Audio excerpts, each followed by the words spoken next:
When life gets chaotic, emotional safety can feel nearly impossible, but it's not. Today, we'll look at the small and simple ways that you can create inner steadiness when everything around you is far from stable.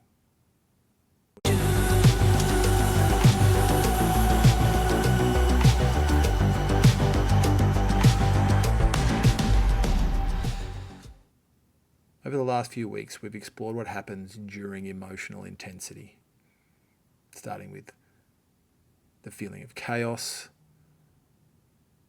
and overwhelm, and then the stillness that can arrive after those moments of emotional upheaval. In those moments of stillness, we are calling out and looking for this sense of emotional safety. And it's not just in those moments, in the aftermath of an emotional wave hitting us, that we can find that safety, but we can also cultivate it in the middle of the storm. And so today's video is all about exploring how to cultivate that inner safety. And that inner safety has nothing to do with the external circumstances. We may believe that we will feel that way once the chaos changes around us, once we can control what is going on in our environment. But not only does that surrender your control of your emotional well-being to external circumstances, but it is often not achievable. We cannot necessarily control those external circumstances, and to wait for those circumstances to change before we can establish some kind of inner peace, inner safety, is setting ourselves up for potentially a long wait. So the myth is that control creates safety. The truth is that an inner anchor can be created without the external change.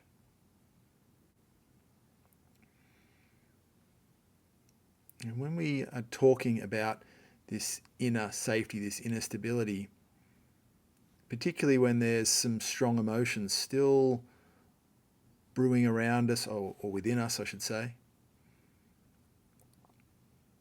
we can look at it in three elements with how we meet that emotional disturbance. Firstly, there's a decision to meet the feeling with softness. And so the softening is all about dropping the resistance against the feeling, letting an allowing attitude come towards what you're experiencing. And then there's making more contact with the experience, the emotional experience that is unfolding, moving towards it or turning towards it rather than away from it, which is very hard to do. We are so heavily programmed into turning away from uncomfortable feelings, certainly in Western culture anyway. Even the way that we talk about our emotions are in these terms of good versus bad. So the labeling of our emotions with anxiety and sadness and anger and grief, etc., all often being termed as the bad emotions, almost automatically encourages us to turn away from them. So the turning inward is certainly not something that we do, or turning towards the experience of the emotion is certainly not something that we naturally do. And presence is remaining with it without becoming it. So, for example, you can have the experience of sadness surging through you. Witness it, allow it, make space for it, without becoming it, without it overwhelming you. And that can be very hard to do at times, particularly when we haven't allowed ourselves to have those experiences with our emotions.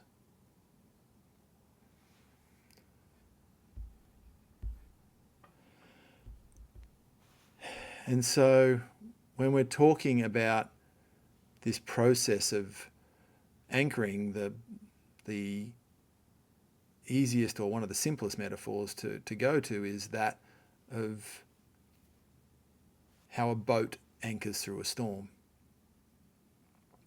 The boat does not try to control the storm. It doesn't believe that it has the power to do so. And we are a bit naive at times if we believe that we should be able to cut our storm off midway.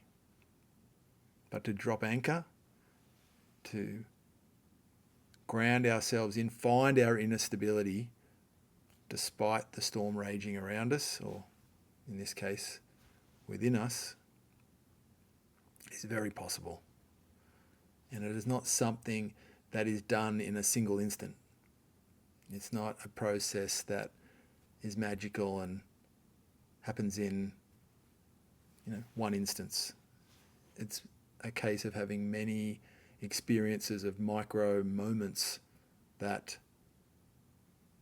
build this capacity, that build this skill to create this inner sense and this inner stability. And for me, it reminds me of a lot of the misunderstandings around using breath as a way of grounding and anchoring. Certainly one of the misconceptions for much of my career when the topic of using the breath would come up would be that my clients will say, it doesn't work. I've tried using breathing. It doesn't work. And I think a lot of the time it's because of the misconceptions around what the breath was supposed to do. The assumption that the breath was supposed to calm them. Now, yes, certain types of breathing are supportive of the nervous system settling down. The research around the activation of the sympathetic nervous system and the soothing of the parasympathetic nervous system suggests that if we can create a longer out-breath than an in-breath, elongate the out-breath, we can bring a level of soothing to the nervous system or down-regulating of the nervous system. So, yes, on a physiological level, a longer, slower out-breath can bring a sense of calm. But it's not a magic silver bullet that immediately switches off the overstimulation of the nervous system. And sometimes the impact of slowing down the breath is not particularly noticeable, particularly if we're expecting something to happen really quickly and then get frustrated when that slower breath is not having the impact that we thought it was going to have. So I've spent a lot of time in sessions with my clients explaining that the breath is not about magically calming the system, but a moment of pause and observation, like a little time out where the focus just shifts to simply observing things as they are. Sometimes that might be observing the external world and tuning into your senses in a more curious way, and other times it might be just pausing to allow things to unfold and to be as they need to be in that moment. So the breath it's a very powerful tool because we have access to the breath constantly. We're always breathing, but to bring a certain type of awareness to the breath, a certain way of breathing that is simply about curiosity and receptiveness to things as they are in this moment, can be incredibly powerful as a way of bringing that inner safety.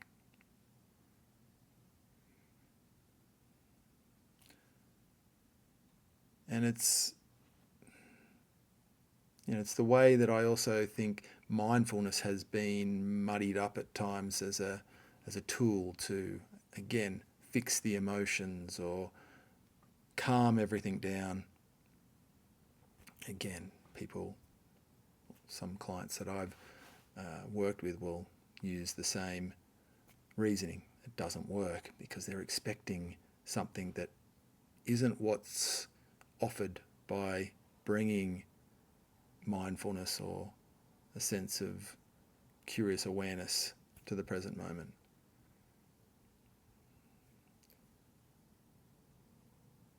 But there is so much richness in bringing that,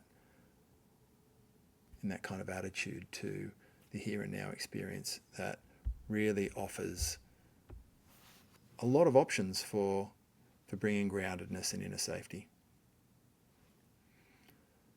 And so, as I like to do in these offerings, in these videos, I'd again like to offer you the experience of exploring some of the options to bring this inner safety in a little guided meditation.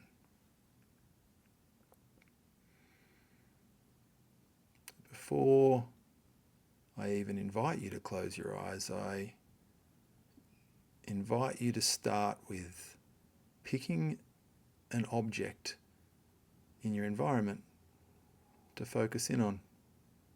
It could be a pleasant object, or it could just be anything, a book, an ornament, a brick on the wall, anything. And allow yourself just to witness and observe whatever your visual sense is bringing to you with this curiosity, noticing the colour, the texture, the shape. Perhaps there are imperfections, little details that you hadn't noticed before, and just allow yourself to notice.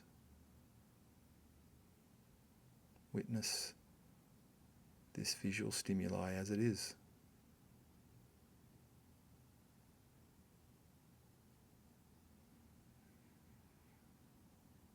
And if you're willing, I now invite you to close your eyes or lower them and settle in on your breathing.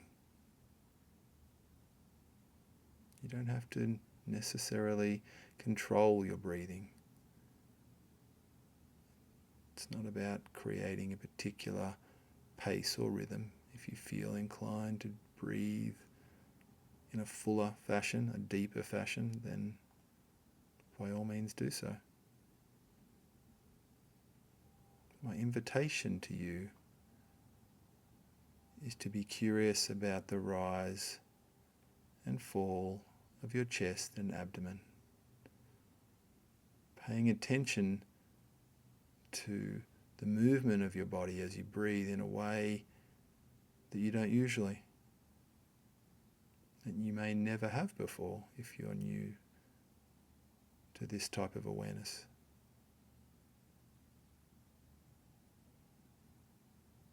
Being aware of how much expansion there is in your rib cage. How your chest and abdomen move in a particular pattern. Perhaps your abdomen expands just before your rib cage finishes expanding. Perhaps they move together at the same time. Noticing the amount of movement, the amount of rise and the amount of fall. The diaphragm is active when the belly is a part of your breathing.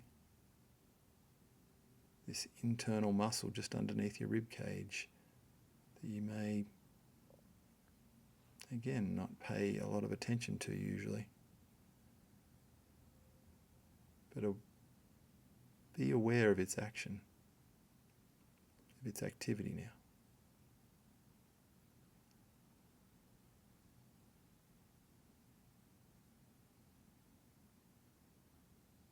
And there's the feel of the air going in and out. Past your nostrils or your lips, whichever method you're breathing in. Notice the difference of the air flowing in compared to the difference of the feeling on the way back out.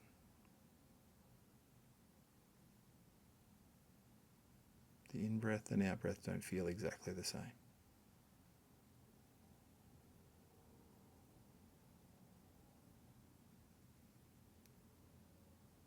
There are the pauses between the in and the out-breath as well, where there's no movement of air.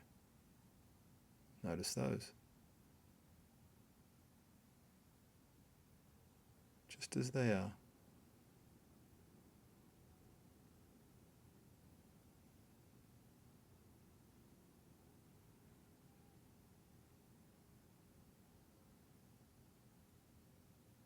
And on the next out-breath, let out a deliberate sigh.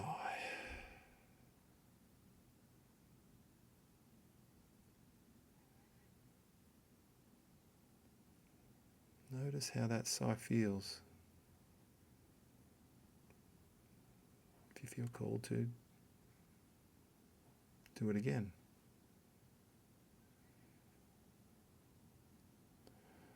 Notice how the act of sighing signals something to your system. Perhaps it's a sense of surrender, letting go, dropping the tension, the resistance.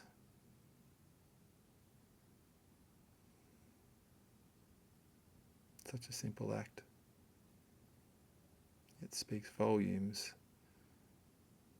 regarding your attitude to the moment.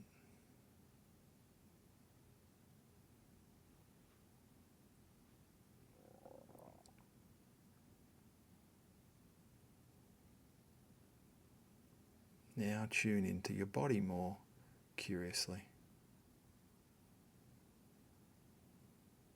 The outline of your shoulders, the weight of your hands, length of your legs,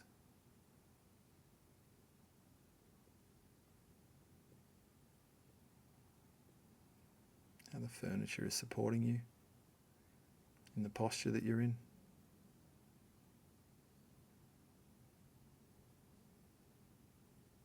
Feet on the floor.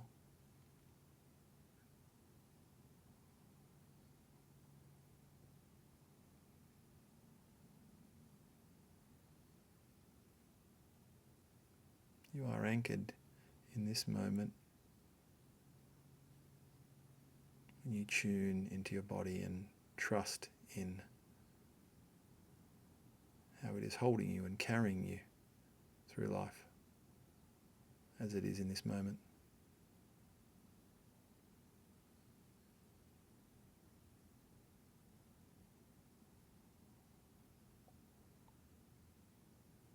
support you receive from the ground or the furniture that's holding you is also a metaphor for something more supporting you.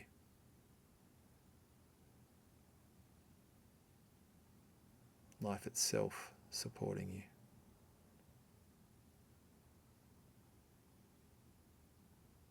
Or if it resonates, the universe supporting you.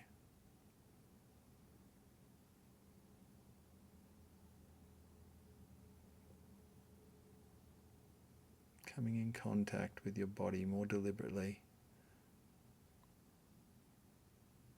can remind you of that support.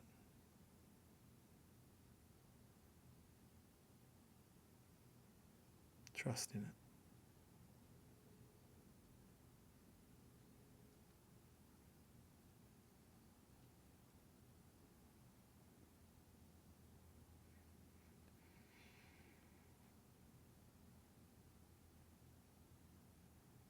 And allow yourself to also anchor into the moment with sounds.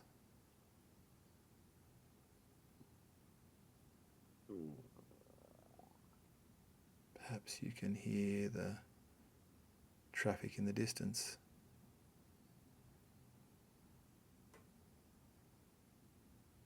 Birds outside.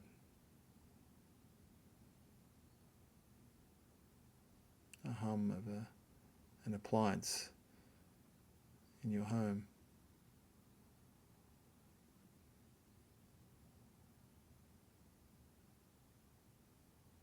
Whatever it may be, meet the sounds with curiosity as they are.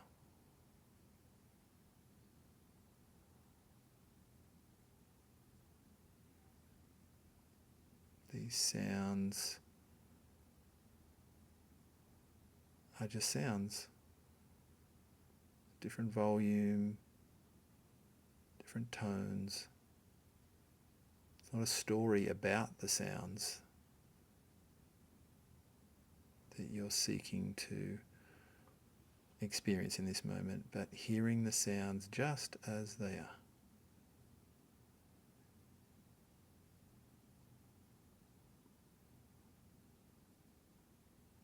And the you that's doing the noticing is a constant, is stable.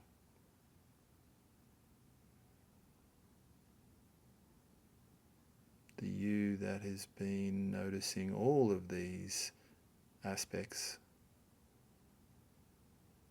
the breath, the body, and the sounds,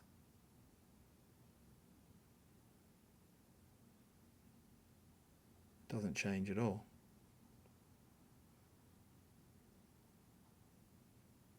The you that's observing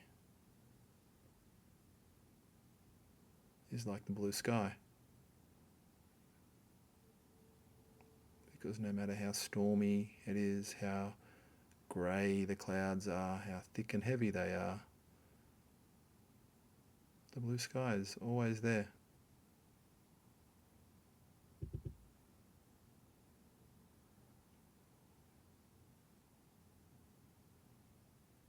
You are that sky. Your essence is the sky. Yes, your weather, your inner weather will vary, it'll change, it can become very stormy, in fact.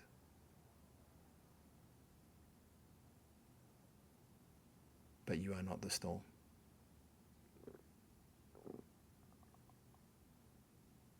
You are the backdrop or the context on which the storms can arise and then fall away again.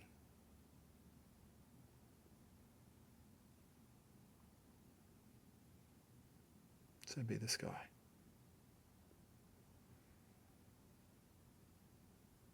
Anchor yourself as the sky,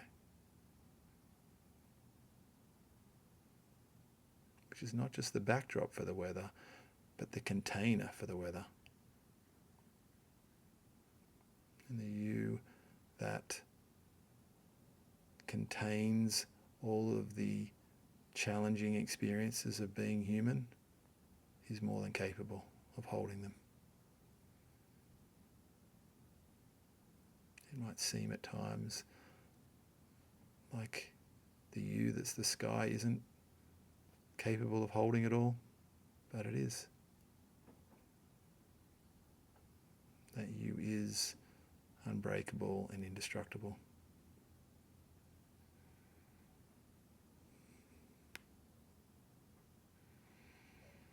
So bring that back with you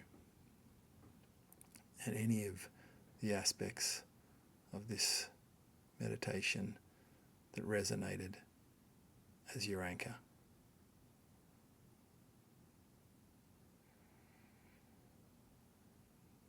As you start to now tune more fully into the external world and what you will see when you open your eyes and come back, and when you're ready, come back in.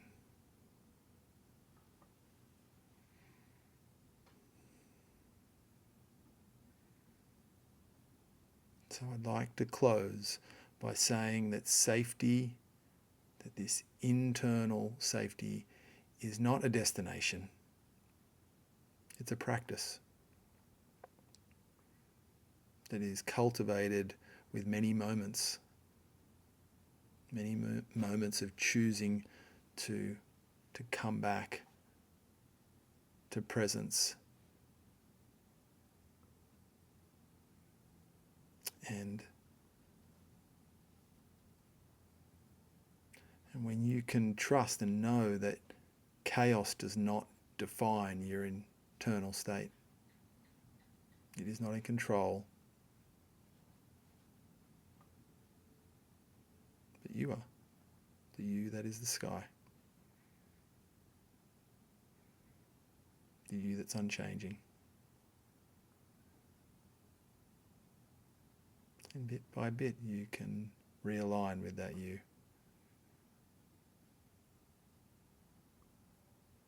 by continually finding your anchor over and over again.